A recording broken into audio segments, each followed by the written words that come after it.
Glen, you must be really disappointed. Yeah, very frustrating today. As simple as that? Frustrating day at the office? Yeah, look, Devonport, they played a hard physical brand. We knew that, that's how they play, and we expected it.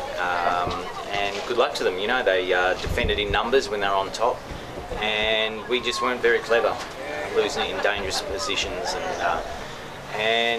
Yeah, look, we just weren't very clever the way we went about it. You talked midweek about difficult conversations within the group and that you'd look for them to bounce back and we'd see a different Olympia out there. Did you see the response you wanted from the group, or were you still not happy?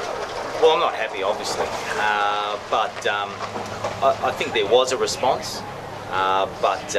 You know, they were certainly playing for the shirt, I thought, today, but they just weren't clever the way they went about it. And we've got to go back to the track on Sunday night to get ready for a big game on Monday. Yeah, so that's where it's at. Not an ideal start to a title defence? No, it's not. I always thought we'd struggle early on in the season with so many new recruits.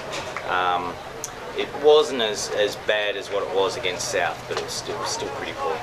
As much as you guys maybe weren't at your best, and a lot of people are going to talk about Olympia, Devonport were pretty darn good, weren't they? Yeah, look, in the one-on-one contest, they won it most times. We were playing balls into Cavan that were just, their two central defenders were eating them up. But generally across the park, their winners are all across the park for Devonport. And at the end of the day, we never really tested their keeper out. So good luck to them, and we've got some work to do. Do you see them as a genuine title threat off the back of that? They'd have to be up there, I think. It's certainly a major improvement on last year. We knew they would be the big improvers. They've got some quality there.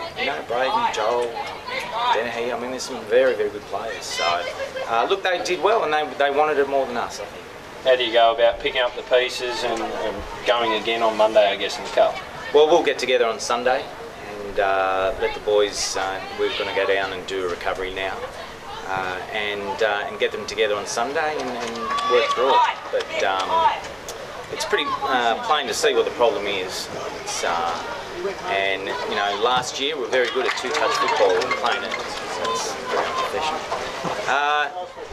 Two-touch football last year, it's pretty non-existent at the moment. We really have to bring that back into our game.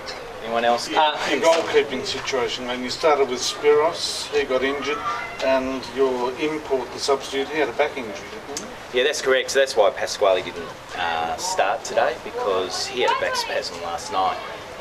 Could hardly move this morning, and took some anti-inflammatories, and he wasn't quite right, but he was forced to come on. So, considering he was in a fair bit of discomfort, I thought he did quite well. So he made 2 point-blank saves, didn't he? Yeah, he's a quality keeper, and when he is 100%, we'll see some really good, goalkeeping there.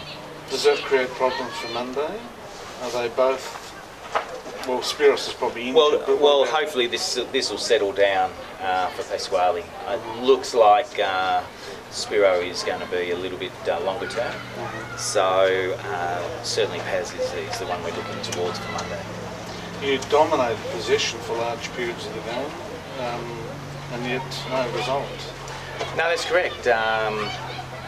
And again, I think that's been intelligent when we're in possession, giving it away in silly positions, and they were very good at dropping back and defending their lead. They did it very well. So we weren't really clever on how to break that down. Having all that possession, is that something that you can do on that? Look, we're a good team. There's no doubt about that. Once we actually get going, it will be hard to stop, but it's going to take a little while.